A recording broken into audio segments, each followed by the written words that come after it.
Hello, খুব সুন্দর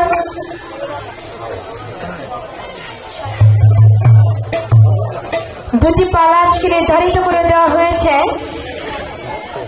নবুয়াত এবং বেলায়েত। বেলায়েতের ভূমিকায় রেখেছেন হানিফ সরকার ভাইকে, নবুয়াতের ভূমিকায় রেখেছেন আমি চন্দ্রা আমাকে। তো আমার দয়াল নবীর নবুয়াত বিষয় আদি থেকে আমাকে গান রাখতে হবে, দু একটি মূল্যবান কথা, সেই কথাও রাখতে হবে। কথা আবার বলতে বলেছে কম, গান রাখতে বলেছেন বেশি। তা আমরাও হইতে চাই না দোষী, যেভাবে আপনারা খুশি সেভাবেই আমরা চেষ্টা করব আজকে গাইতে। আমি সেদিকে লক্ষ্য রেখে আমার নবুয়াতের পালা থেকে একটি গান আমি রাখি, তারপরে দু একটি কথা রাখার চেষ্টা করব।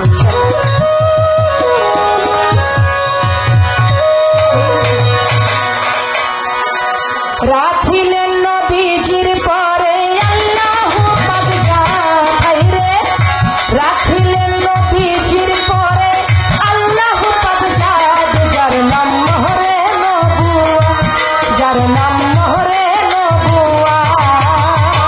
রাখিলেন নবীজির পরে আল্লাহু পাক জানাই, রাখিলেন নবীজির পরে আল্লাহু পাক জানাই, যার নাম মোহরে নবুয়া, যার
খুশি নিরঞ্জন হলো রুহের সম্মেলন, চতুর্দিকে ঘুরে ঘুরে করাইলেন সাক্ষাৎ, যার নাম মোহরে নবু। নবুয়াত বিলায়েত পালা এটা কোনো রেশারেশির পালা না, কে ছোট কে বড় এরকম দেখার বিষয়ও না। এই পালার মধ্যে কোনো বাজে আলাপ একেবারেই নাই। যার থেকে নবুয়ত তার থেকে বেলায়েতের উৎপত্তি। আজকে যেহেতু আমার ভাইকে বেলায়েত দিয়েছেন, আপনার কাছে আমি জানবো,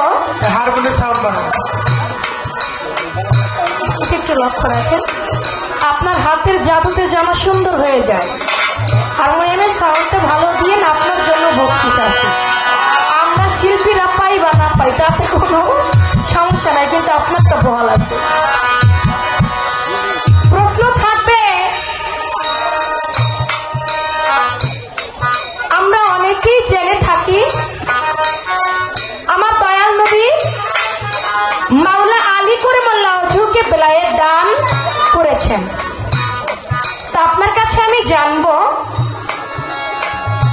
আমার মাওলা আলী করিমুল্লাহ ওয়াজহু তিনি যখন জন্ম নিলেন 3 দিনের শিশু, হযরত আলী খায় না, তাকায় না, হাসে না। মক্কা ঘরে হযরত আলীর জন্ম হইল। পৃথিবীতে আর কোনো মানুষের জন্ম কাবা ঘরে হয় নাই। মাওলা আলীর জন্ম কাবা ঘরে হইল। আমার দয়াল নবী সংবাদ পাইল, কাবা ঘরের দরজার মধ্যে হাত লাগাইল, কাবা ঘরের দরজাটা খুলে গেল। আমার দয়াল নবী প্রবেশ করলো। মা ফাতেমা বিনতে আসাদকে জিজ্ঞাসা করে, কাকিমা আপনার গৃহে নাকি আমার ভাই মাওলা আলী জন্ম নিয়েছে, কই দেন তো আমার ভাইকে আমার কোলে, আমি একটু কোলে নেই। আমার দয়াল নবী মাওলা আলীকে যখন কোলে নিলেন, কোলে নিয়ে যখন আলী বলে ডাক দিলেন, 2 চোখ মেলে সর্বপ্রথম আমার দয়াল নবীর মুখ মোবারক দর্শন করলেন। আমার দয়াল নবীর জিহ্বা মুবারক থেকে লালা মুবারক পান করলেন। ওইখানে একটা বেলায়েত হাসিল তিনি করলেন। আমার কথা কিন্তু এখানে না, আমার কথা হচ্ছে মাওলা আলী করিমুল্লাহ ওয়াজহু 3 দিনের শিশু, তাকায় না, হাসে না, কাঁদে না। আমার দয়াল নবী কোলে নেওয়া মাত্র তার দিকে চোখ মেলে তাকালেন, তার জিহ্বা মুবারকের লালা মুবারক পান করলেন, মুখে সূরা মুমিনের 10 আয়াত পাঠ করে শোনাইলেন। এখানে আপনার কাছে আমার কথা, মাওলা আলী যখন সূরা মুমিনের 10 আয়াত পাঠ করে শোনাইলেন, তখন তো আল কোরআন নাজিলই হয় নাই। তখন আমার দয়াল নবীর বয়স 30 বছর, মাওলা আলীর বয়স মাত্র 3 দিনের শিশু। মাওলা আলীর বয়স যখন 10 বছর, আমার দয়াল নবী 40 বছর বয়সের সময় আল কোরআন পাইলেন হেরা পর্বতের গুহার উপরে। এই যে বিষয়টা, তখন কোরআন নাজিল হয় নাই, কিন্তু মাওলা আলী সূরা মুমিনের 10 আয়াত পাঠ করে শোনাইলেন। এটা কবে, কোন দিন তিনি শিখেছিলেন, তিনি কিভাবে শিখলেন, কেমন করে তিনি সূরা মুমিনের 10 আয়াত পাঠ করে শোনাইলেন, সেই মুমিনের 10 আয়াতের ব্যাখ্যাটা কি আপনি কি সুন্দরভাবে আমাদেরকে বুঝিয়ে বলবেন। এই একটা কথা রইল,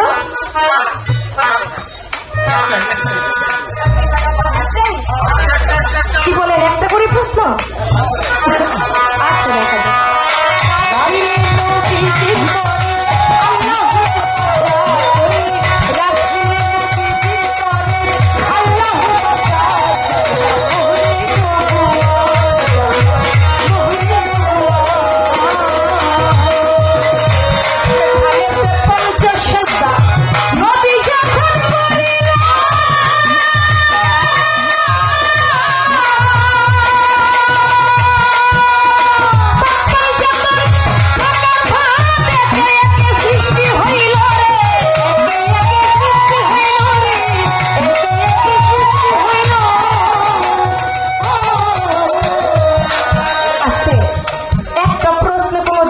সুন্দর হয় না, কেমন যেন খালি খালি লাগে।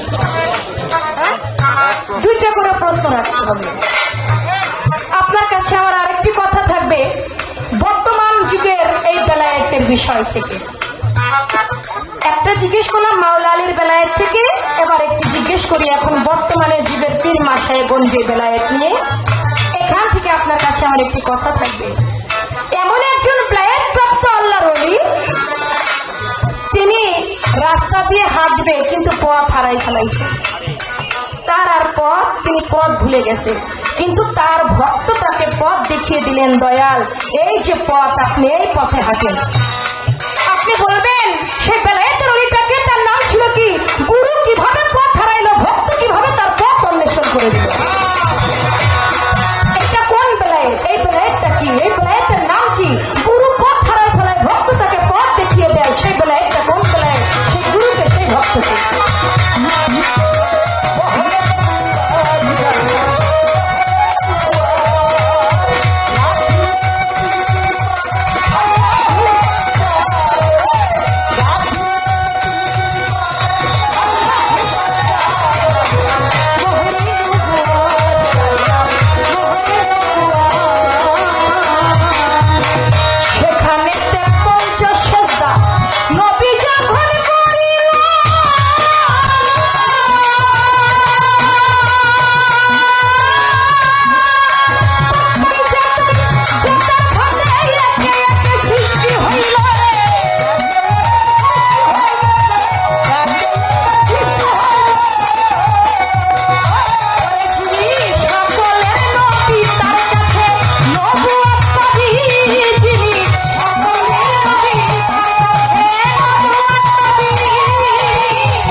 ভালো আছেন আপনারা?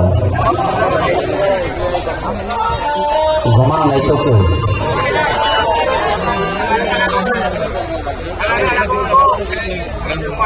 বাবা ভালো লাগছে। আজকে পালা হইল নবুয়াত এবং বেলায়েত। অন্তরস্থ থেকে প্রাণভরা ভক্তি শ্রদ্ধা ভালোবাসা রেখে পালাটা শুরু করছি। পালাটা নবুয়ত এবং বেলায়েত। আমার প্রতিপক্ষ গায়িক অত্যন্ত চমৎকার করে তার নবুয়তের ভূমিকায় সুন্দর একটা গান তুলে রাখছে। একটি গান রেখে দুটি কথাও আমার কাছে তিনি রাখছেন, আমার ভালো লাগছে। তার গান এবং কথা অত্যন্ত চমৎকার। তো সেই সাথে কিছু আলোচনা করলেন, নবুয়তের ভূমিকায় থেকে যেই আলোচনাগুলি করলেন অত্যন্ত চমৎকার আলোচনা তিনি করেছেন। একটা গান রাখি, আমার পালাটা হলো বেলায়েত। বেলায়েতের মালিক, বেলায়েতের লেনা দেনা, বেলায়েত কোত্থেকে আসলো, কোথায়, কিভাবে, বেলায়েতের মূল মন্ত্রটা কি, আসলে বেলায়েত রাইবা কি কি। আমরা নবুয়তরা যতটুকু বুঝি, বেলায়েতরা অতটুকু বুঝি না। অনেকে বেলায়েতরা বুঝি না কেন? কারণ বেলায়েত বুঝতে হলে যে স্তর পর্যন্ত পৌঁছাইতে হয় আমরা ওই পর্যন্ত যাওয়ার চেষ্টা করি না। বেলায়েত বোঝার জন্য যে স্কুল বা যে কলেজে ভর্তি হইতে হবে, এই কলেজে সকলেই ভর্তি হইতে পারে না। এই কারণে এই যুগের মানুষগুলি ওই যে বেলায়েত সম্পর্কে একটু কম জানে। কেন জানে? ওই পর্যন্ত তারা পৌঁছায় না। এই বিষয়টা একটু কঠিন বিষয়, এই বিষয়টা একটু কঠিন বিষয় বাবা।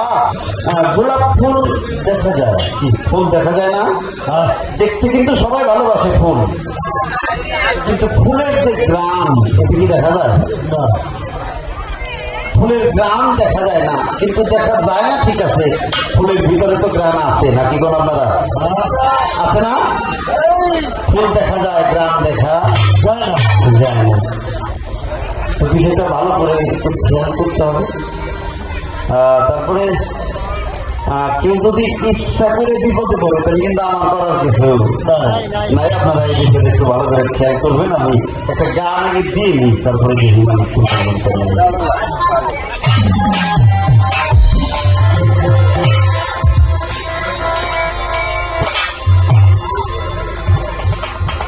কেমনি করি বুঝো, মানে কেমনি জায়গায় দাঁড়াইলাম, সামনের চাইতে পিছের লোক সংখ্যা বেশি, এই জন্য কেমন কেমন জানি মনে হয়। আচ্ছা হ্যাঁ হ্যাঁ ঠিকই করছি। হ্যাঁ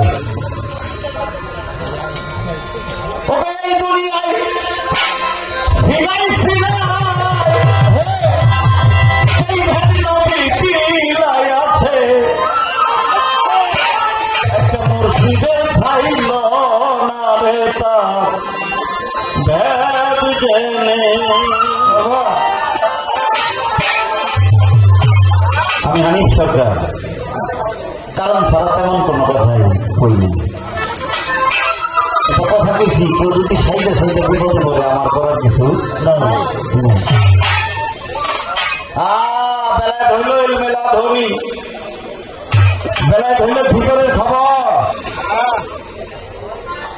কোরআনের কালাম 90,000 কালাম, তারা 30,000 হইল জাহেরি আর 60,000 হইল বাতিল। 30,000 হইল পুস্তকে আর 60,000 হইল বুকে, আরো 6,000 আছে। এটা হইল চোখে, তাহলে 30,000 খাতায় অর্থাৎ পুস্তকে, 60,000 বুকে আর 6,000 চোখে, এই হইল 96,000। আপনি একটু খেয়াল করুন না তো, আপনার হলো 30 আর আমার হলো 66, আমার হইলো 66। গানটাকে দিয়ে দিই একটু দিলে কথা কি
ইশারা দিলাম বাবা বেলায়েতরা হইল সিনা, হ্যাঁ, আর নবুয়ত হইল সফিনা।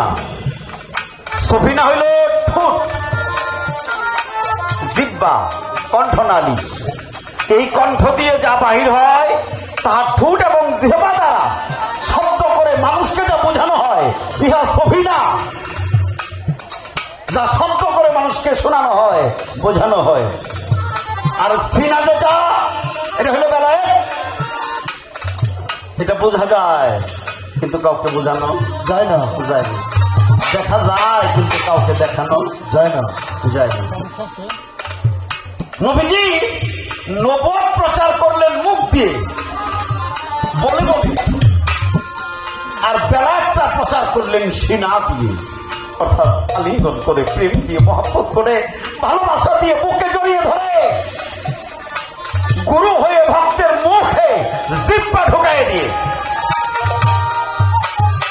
নিশ্চিত বেলায়েতের ভাব কায়দাটা আলাদা। আজকেই সেই রাত, আমার খালেক চন্দ্রের ভক্ত যারা, আজকেই সেই রাত, যে কোনো উপায়ে গুরুকে স্পর্শ করতে হবে। রাতের শুরু থেকে শেষ পর্যন্ত যে কোনো একটা সময় গুরুকে স্পর্শ করতে হবে। তার শরীরের সাথে তোমার যে কোনো একটা অঙ্গ লাগাইতেই হবে। আজকেই সেই রাত। ও বাবা, আজ রাতে যদি তোর কাছে কিছু না পাই তাহলে একটা বৎসর, আর একটা বৎসর আমার অসাধনায় চলে যাবে। নিতে হবে আজকে। আমার জিগা সবাই, হযরত আলী কাবাগরে জন্ম নিল, নবীজি দৌড়ে গেল, কোলে নিল। আপনারা জানেন, শুনছেন, লম্বা করে কিছু বলবো না। হযরত আলী কাবাগরে জন্ম নিল। জন্ম নেওয়ার কারণ, হযরত আলীর মায়ের নাম ফাতেমা বিনতে আসাদ। আলীকে গর্বে নিয়ে কাবাগর তওয়াফ করতে গিয়েছিলেন। অমত অবস্থায় তার বেদনা উঠেছিল, সে বুঝেছিল এটা সন্তান হওয়ার ব্যাপার। মা চিৎকার দিয়ে বলেছিল, মাওলা, এতগুলো লোকের সামনে যদি আমার সন্তান প্রসব হয় আমার ইজ্জত যাবে। ওরে মাওলা, আমার ইজ্জত গেলে কি তোর ইজ্জত যাবে না? আমার আল্লাহ ডেকে ডেকে বলেছিল, হে কাবা, মা কাঁদে আমি শুনি, তুই কি শুনিস না? কাবা দুই ভাগ হয়ে গেল। মা হামাগুড়ি দিয়ে কাবার ভিতরে ঢুকলো। ভিতরে ঢোকার সাথে সাথে বাচ্চা প্রসব। দরজা বন্ধ। কেউ একজন ডেকে ডেকে বললো, আপনারা কি জানেন কাবা ঘরের ভিতরে একজন আটকা পড়ে গেছে? 2 দিন 2.5 দিন চলে যায়। নবীজিকে গিয়েছিলেন, আসলেন, সৎ পাইলেন, গেলেন, ডাক দিলেন, কাবা ঘরের দরজা খুলে গেল। নবীজি আলীকে খুলে নিল। আরে হযরত আলী মা ডেকে ডেকে বলেছিল, মুহাম্মদ রে, এত কষ্টের পর মাওলা আমার একটা সন্তান দিল, কিন্তু সন্তানটা অন্ধ, চোখে দেখে না, সন্তানটা বুবা, কাঁদে না, সন্তানটা কালা, কানে শোনে না।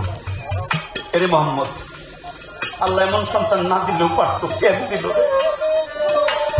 নবীজি ডেকে ডেকে বলেছিল, না মা, না না, এটা হতেই পারে না, তুমি ওরে আমার কোলে দাও। আহা, নবীজি করে নিলেন, ডাক দিলেন, ইয়া হায়দারি। আহা, ডাক শুনে মাথাটা নাড়াচাড়া করে। এর মানে হইল তিনি কালা না, অর্থাৎ কানে শুনে। মাথাটা নাড়াচাড়া করে। আমার নবীজি আস্তে আস্তে কয়, কিরে, 2.5 দিন ধরে জন্ম নিলি, 2.5 দিন ধরে জগতে এলি, মা কান্দে, মা কত ডাকছে, একটা ছোট্ট কানে শুনলি না, চোখ মিলে চাইলি না? 2.5 দিনের শিশু ডেকে ডেকে বলে, আমি মাওলাকে বলেছিলাম, মাওলা, পৃথিবীতে গিয়ে সর্বপ্রথম আমার কানে যেন আমার মুর্শিদের শব্দটাই আসে, সারা জানিয়ে আমি আর অন্য কোন শব্দ শুনি না। এই জন্য আমি আমার মায়ের ডাকটাও শুনি নাই। আমি আপনার কণ্ঠটা আগে শুনবো বিধায়। নবী ডেকে ডেকে বললো, মাকে তাকে দেখলি না? এই সর্বপ্রথম আপনাকে দেখলাম।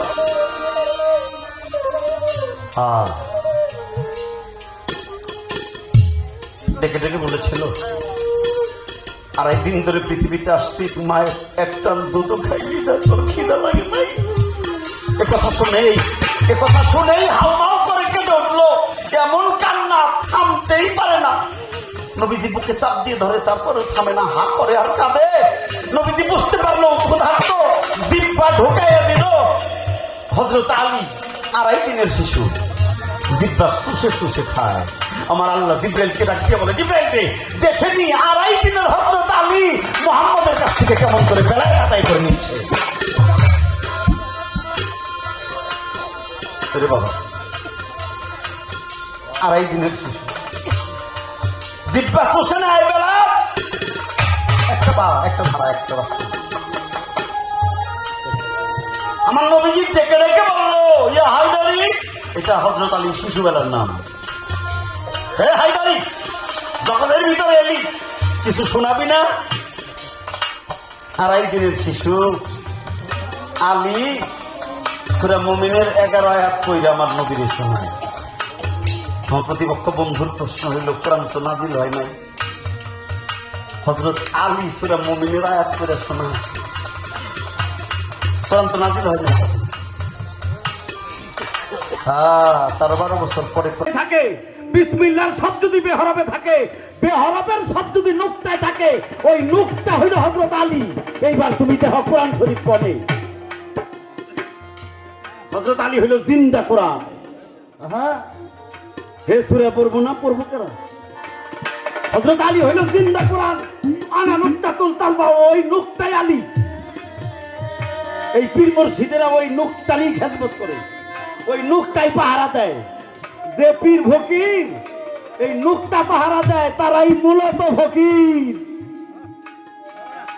নুকতার খবর নেও, অজানি পড়ে না, অজানি জ্বরে না, অজানি ক্ষয় হয় না, তাইলে হাসরের বেলায় তোর হিসাব দিতে দিতে বিপদ হইবে। আলী হইল জিন্দা কোরআন। এটা হইল তোমার প্রথম কথার জবাব। ও শোনা, তুমি তো কোরআন শরীফ আমার দিয়েই দিলে, এখন তাহলে তুমি কোন নবুয়ত গাইবে? আছে, তোমারও আছে, তোমারও আছে বাবা। যদি জিন্দা কোরআন দেহে থাকে, তাহলে ওই পাওয়ার যার কাছে আছে তিনি কি করে? ওই মুর্শিদ তার ভক্তকে ডাক দেবে। ওই মুর্শিদ তার ভক্তরে ডাক দেয় না, তো চোখের জল ছেড়ে দিয়ে মুর্শিদ ভক্তের দিকে তাকিয়ে বলে, বাবা আর কতটা দিন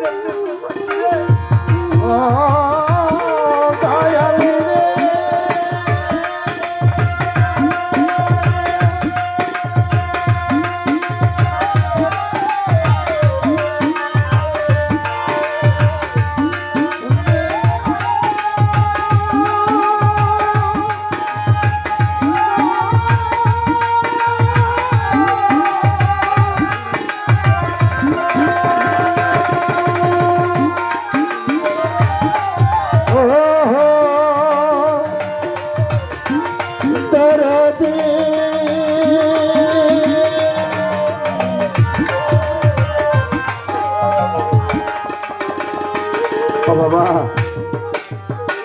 আজকে সেই রাত আমার মুর্শিদ হইল জিন্দা কোরআন। আলী হইতে হাসান আর হুসাইন, হযরত আলীর হাত ধরে মুরিদ হইল হাসান বসরি, মুরিদ হইল কুমাইল বিন জায়েদ, মুরিদ হয়েছিল ওয়াইস আল করনি। এর ধারাবাহিকতায় আস্তে আস্তে আমার বেলায়েতরা আল্লাহ হইতে নবী, নবী হইতে আলী, আলী হইতে হাসান, হুসাইন হইয়া হাসান বসরি হইয়া কুমাইল বিন জায়েদ হইয়া ওসমান অদরদি ওয়াইস করনি হয়ে জগতের ভিতরে এই বেলায়েতরা গুরু মুর্শিদ, পীর মুর্শিদ, আল্লাহর ওলি, হক্কানি হক পথের ওলি যারা, এই পীর মুর্শিদের কাছে এই বেলায়েতরা আসছে। বাবা, এই বেলায়েতরা যোগে যোগে আল্লাহর ওলিদের কাছে ইহা সিনাই সিনাই, ইহা সিনাই সিনাই, ইহা সিনাই সিনাই প্রচার হইতেছে, ইহা সিনাই সিনাই প্রচার হইতেছে, ইহা সিনাই সিনাই। বাবা, ইহা বাহিরে খুঁজলে পাওয়া যাবে না, যাবে না। তুমি যতই সাধনা করো, ইহা বাহিরে যাইয়া না, যদি পারো ভিতরেই করো, পারলে মুর্শিদকে জড়াইয়া ধরো।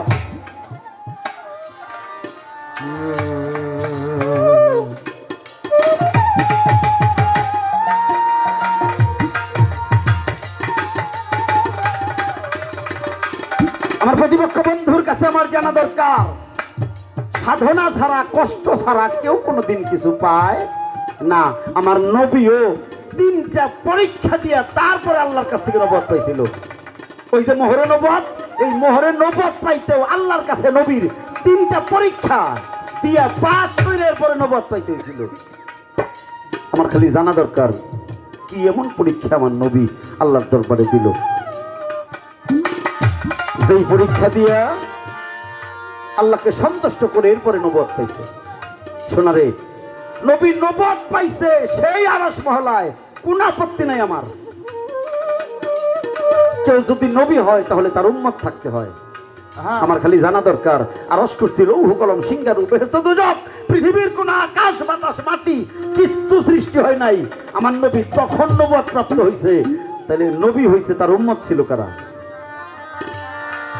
এই পৃথিবী সৃষ্টি হয় নাই, মানব দানব আরশ কুরসি লৌহ কলম সিংহারু বেহেশত দুজক কিচ্ছু সৃষ্টি হয় নাই। আমার নবী তো মোহরে নবুয়ত পেয়ে নবী হইল। আপনি দাঁড়িয়ে বলবেন ওই সময় নবীর উম্মত ছিল কারা? প্রশ্ন এই একটাই, প্রশ্ন এই একটাই, একটু সুন্দর করে কইবেন। হ্যাঁ, তার আর একটা কথা আছে, গুরু নাকি রাস্তা ভুল করেছে। আরে গুরু নাকি রাস্তা ভুল করছে, ভক্ত তারে দেখা দিল। হ্যাঁ, এই দেশে এমন এক গুরু আর এমন এক ভক্ত, বাবা রে, এটা তো বিশাল বই। এটা তো পৃথিবীর শুরু থেকে শেষ পর্যন্ত বিরাট এক বই। আর এইটা খুঁজে পাওয়া এটা খুব কঠিন একটা বিষয়। অন্যান্য বইয়ের দিকে একটু মাত্রা থাকে, একটা সাবজেক্টের উপরে ভিত্তি করা থাকে, যেটা কেমিস্ট্রি এটা রসায়ন বিজ্ঞান, যেটা ফিজিক্স এটা পদার্থ বিজ্ঞান। অর্থাৎ এই ফিজিক্স কেমিস্ট্রি অথবা বায়োলজি অথবা ম্যাথমেটিকের একটা হিসাব থাকে, একটা মাত্রা থাকে। কিন্তু এই যে এই দেশে এক গুরু আছিল, এই দেশে এমন এক ভক্ত আছিল, গুরু পথ ভুল করতেছে, ভক্ত তারে দেখাইছে কথা অনেক চমৎকার, কিন্তু এই বইটা খুব বড়।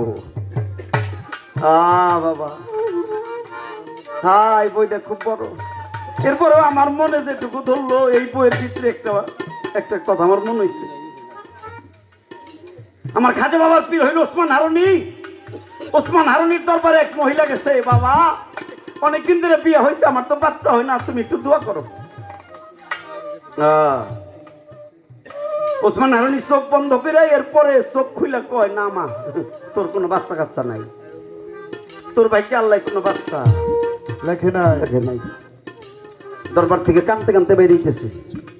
রাস্তায় খাজা মঈনুদ্দিন চিশতি খাজা বাবা জিজ্ঞেস করে, মা কান্দো কে? ওই মহিলা কয়, তোর কাছে কয়ে কি হইব, তোর পীরের কাছে কইছি তাই কিছু হইল না। আমার খাজা বাবা কয়, মা কও না তোমার কি হয়েছে? ডাইকে রেখে কয়, আমি ওসমান হারুনির কাছে গেছিলাম, বললাম আমার বাচ্চা হয় না, মালো যেন একটা বাচ্চা দেয়। ওসমান হারুনি কইল, আমার ভাইকে নাকি কোনো বাচ্চা দেয়। আমার খাজা বাবা কয়, কান্দো না, আমার দয়ালের দরবার আইসা কেউ খালি হাতে ফিরত যাব, আমার দয়ালের অপমান হইব, এইটা খাজা মঈনুদ্দিন মানতে পারে না। মাটির মধ্যে ভক্তি দিয়া পইরা ডাক দিয়া কয়, ও মাওলা, এই মহিলার ভাগ্যে নাই তাই কি হয়েছে? আমি বিয়ে করলে তো আমার বিয়ে একজন হইতো। এই আমার থেকে একটা দিয়ে দেব। খাজা বাবার কথা কবুল হয়েছে। আমার আল্লাহ ওই মহিলার এই বাচ্চা দিছে। 1 বছর গেছে, মহিলা বাচ্চা কুলে নিয়ে ওসমান হারুনির দরবার আইছে, ভক্তবিন্দু নিয়ে ওসমান হারুনি আলাপ করে, মহিলা বাচ্চা কুলে নিয়ে ঢুইকা পড়ছে। কয়, কোনো কথা কইবা না, তুমি মিছা কথা কও। ওসমান হারুনি কয়, তুমি কি কও? কয়, তুমি কত বছর কইছিলে আমার ভাইকে বাচ্চা নাই, এই যে দেহ আমার ছেলে হইছে। এই যে তুমি কত বছর বলছিলে আমার ভাইকে ছেলে সন্তান নাই, এই যে দেহ আমার ছেলে হইছে। ওসমান হারুনি 2 চোখের জল ছেড়ে দিয়ে কয়, মাওলা, কতদিন ধরে রাইতে দিনে তোর পূজা করি, তোর কাছে জিগাইলাম মহিলার বাচ্চা আছে কিনা, তুই না করলি আবার দিলি, আমারে অসম্মান করলি কে? তোর পূজার করুম না। কোনো কথা না কইয়া, ভক্ত কোনো কথা না কইয়া ওসমান হারুনি দরবার ছেড়ে বাইরে গেল। হাইটা যাইতে যাইতে যাইতে যাইতে যাইতে অনেক দূরে গেছে। ভক্তেরা পিছনে পিছনে যায়, কেউ কোনো কথা কয় না, বাবাও কয় না।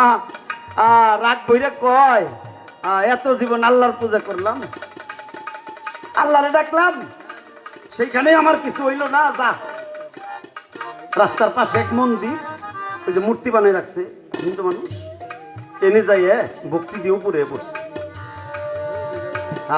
ভক্তেরা কয়, না কাম হইব না, দয়াল ভিন্ন পথে গেছে। ভক্তেরা পিছন থেকে উঠে মেলা, কয় না আর কাম হইল না, সবাই চলে গেছে। ওসমান হারুনি ভক্তি দিয়ে পড়ে রয়েছে, পিছনে পিছনে আমার খাজা বাবা ভক্তি দিয়ে পড়ছে। অনেক সময় পরে ওসমান হারুনি মাথা তুলেছে, দেখ কেউ নাই, একটা মাত্র লোক, সেটা খাজা মঈনুদ্দিন। টান দিয়ে ধরে উঠে মইনুদ্দিন সবাই চলে গেল, তুই কেন গেলি না? আমি মন্দিরে ভক্তি দিছি, রাস্তা ভুল করছি, আমি তো ভুল করছি, তুই কেন আইলি? মইনুদ্দিন ডাক দিয়ে কইছিল, বাবা মুর্শিদ যে জায়গায় ভক্তি দেয় আমার দিলে দোষ কি? আমি তো তোমার মতে মত, আমি তো তোমার ইমাম বানাইছি।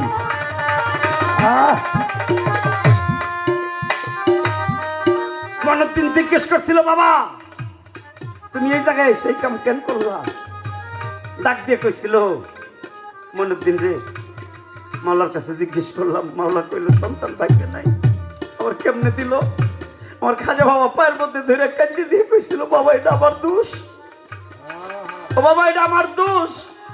এই মহিলা তোমার দরবার থেকে শূন্য হাতে ফিরে যাচ্ছে, কাঁদতেছে, এটা আমার সহ্য হয়েছিল না, আমার পীরের বদনাম হবে। এই কারণে বাবা আমি মাওলাকে বলছিলাম, ও মাওলা আমি বিয়ে করলাম, আমার তো হয়তো আমার ভাগ্য থেকে একটা দিয়েছে। আমার মনে হয় মাওলা তাই কবুল করছে, বাবা এটা আমার দোষ। ও বাবা চলো আমরা ফিরে যাই। ওসমান হারুনি টান দিয়া বুকের মধ্যে জড়ে ধরে কইছিল, হ বিয়ে করার আগেই সন্তান অন্য মানুষের দেওয়া দোষ। তুই তো আসলেই বাবা রে, তুই তো প্রকৃত বাবা। যা, আজ থেকে তোর নাম খাজা বাবা। এই তো বাবা, ওই যে গুরু ভুল পথে একটু যাইতে চাইছিল, তার ভক্ত খাজা মইনুদ্দিন চিশতি রহমতুল্লাহ আলাইহি আমার খাজা বাবা তারে সঠিক পথে আইনে আবার ওই দরবারে বহাইয়া সকল তরিকার ভাইদের ডাইকা ডাইকা কইছিল, এ ভাইরা এটা আমার বাবার দোষ না, এটা আমার দোষ। চেষ্টা করলাম, হ্যাঁ চেষ্টা করলাম আমি তার কথা জবাব দেওয়ার জন্য, বাকিটা মালিক জানে। একটা কথা জিজ্ঞেস করছি, হ্যাঁ জায়গায়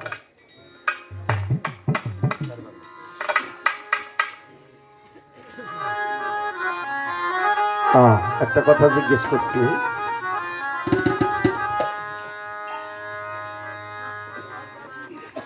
একটা কথা বলে তিমে তিম এরকম কইল না? হ্যাঁ একটা কথা তিমে তিমে। আচ্ছা যাক, তাহলে আমি এইটা কেন করবো? এটা আমার দোষ না, এটা হেই কইছি। একটা কথা জিগাইলে এটা তিমে তিম, এটা ঠিকই আছে, জোড়া ছাড়া তেমন কিছু ভালো লাগে না, লাগে না, আমিও জোড়া মিলেই দিই। হ্যাঁ, নবীজি মোহরে নবুয়ত পাইছে অনেক কষ্ট করে, এরপরেও যারা নবুয়ত প্রাপ্তি হয়েছে, নবী হয়েছে, তাদের অনেক কষ্ট গেছে, নবীদের ইতিহাস আপনারা জানেন। কিন্তু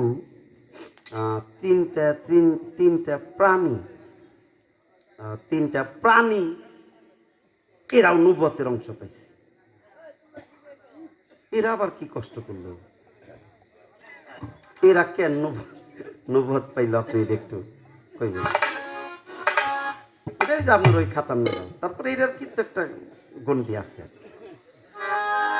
তিনটা প্রাণী নবুয়ত নবুয়তের অংশ পাইছে। এটা আপনি সুন্দর করে কইবেন, ভালো লাগছে আপনার গান কথা। তো ছোট্ট করে আমি আরেকটা গান দিয়ে এরপরে বসি।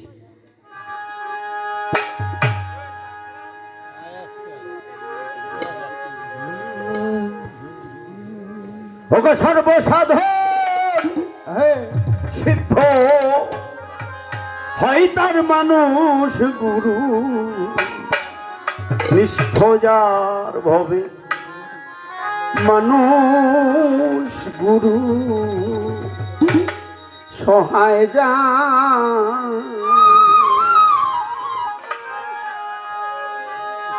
আমার বেলায়েতের এমন ধারা রে, আমার বেলায় হাইটা খেতে পাওয়া যায়, আমার বেলায় আলিঙ্গন করলে পাওয়া যায়, আমার বেলায় তারা চোখে চোখ রাখলে পাওয়া যায়, আমার বেলায় তারা ঠোঁটে ঠোঁট লাগাইলে পাওয়া যায়, আমার বেলায় তারা কেউ যদি হাতে হাত ভালো করে ধরবার পারে এরপরে বেলায় তারা পাওয়া যায়। এটা তেমন কোনো কঠিন জিনিস না বাবা, এটা না নিয়ে কেউ বিদায় নিও না। আপনারা যা কইরে বেড়াইতেছেন তাকল কোনো জায়গায় জিজ্ঞেস করবো না, আমি এর চাইতে বেশি করে ভেঙে চুরে কিছু কম না। আপনারা যা কইরে বেড়াইতেছেন এখন কোনো জায়গায় জিজ্ঞেস করবো না, কিন্তু প্রতি মুহূর্তে যা হারাই যাইতেছে এর কিন্তু কড়াই কোনটা হিসাব দিতে হইব। এই যে হারাইয়া যাইতেছে এর কিন্তু হিসাব দিতে হইব। প্রতি মাসে কম হইলে ডুবাইয়া মারবে জলে হাতে পায়ে লাগাইয়া বেরি ওমন ব্যাপারী তুই পার ঘাটাতে কেমনে দিবি পারি। মনে রাখো রতি মাসা কম হইলে ডুবাইয়া মারবে জলে হাতে পায়ে লাগাইয়া বেরি ওমন ব্যাপারী তুই পার ঘাটাতে কেমনে দিবি পারি। এই বিষয়টা খেয়াল করে প্রত্যেকেই মুর্শিদের দরবারে যাইও, খালি তুমি যাও না, তোমার ছেলে মেয়েরও সাথে করে নিয়ে যাও। একটা গুরু ধরা ছেলে আর একটা গুরু ধরা মেয়ে, এই দুইটার যদি বিবাহ সাথী হয়, ওরা যদি গুরু কর্ম কইরা বিয়ে করে, ওরা দুইজন মিলা যদি বিয়ে হয়, ওরা যা চাইবো তাই পাবো। ওরা যা চাইবো তাই পাবো। সর্বসাধন সিদ্ধ হইতা, সর্বসাধন সিদ্ধ হইতা, সর্বসাধন সিদ্ধ হইতা মানুষ গুরু নিষ্ঠ যার ভবে মানুষ গুরু সহায় যা। সর্বসাধন সিদ্ধ হইতার, সর্বসাধন সিদ্ধ হইতার মানুষ গুরু নিষ্ঠা যার ভবে মানুষ গুরু নিষ্ঠা যার ভবে মানুষ গুরু নিষ্ঠা যার ভবে সর্বসাধন সিদ্ধ হইতার, সর্বসাধন সিদ্ধ হইতার মানুষ গুরু নিষ্ঠা যার ভবে মানুষ গুরু নিষ্ঠা যার ভবে মানুষ গুরু নিষ্ঠা যার। তাই তো নদী কিংবা বিলবাওর খান দেখো সর্বস্থলে একই একজন। নদী কিংবা বিলবাওর খান ওগো সর্বস্থলে একই একজন।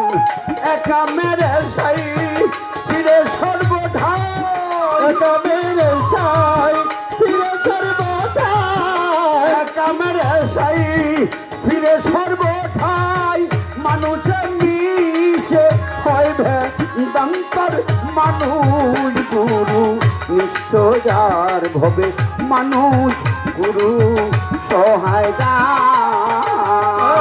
সর্বসাধন সিদ্ধ হইতার, সর্বসাধন সিদ্ধ হইতার মানুষ গুরু নিষ্ঠা যার ভবে মানুষ গুরু নিষ্ঠা যার ভবে মানুষ গুরু সহায় যার।